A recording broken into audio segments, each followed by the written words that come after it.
L'extraction de sable en baie de Lannion ne reprendra pas dans l'immédiat. Le ministère de l'économie a reçu ce mercredi des associations de défense de l'environnement et des élus locaux. Bilan, les travaux restent suspendus, mais il n'est pas question d'une abrogation du permis d'extraction. Bercy doit à présent engager des discussions avec le groupe Roulier, opérateur du chantier.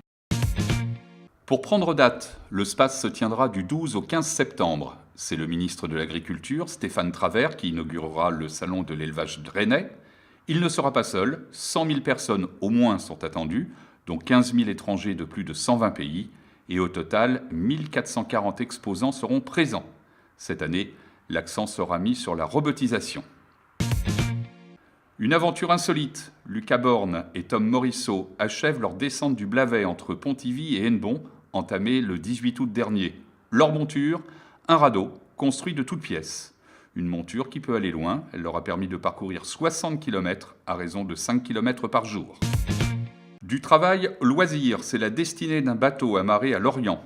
Un officier de la marine marchande s'est mis en tête de transformer un ancien remorqueur en navire de croisière.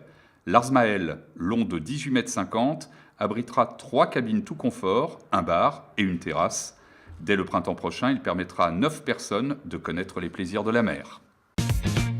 Une forme de retour au pays, 73 ans après, Nikola Petrovitch Njegoš, ci-devant prince du Monténégro, a fait son retour à Saint-Nicolas-du-Pélem.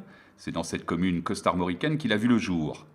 À la fin de la Seconde Guerre mondiale, son père, l'héritier du trône du Monténégro, était interné en Allemagne. Sa mère, une résistante bretonne, était hébergée chez une tante. Un vrai comité d'accueil a accueilli ce retour aux sources et quelques Pélémois se sont souvenus des premiers babyles princiers.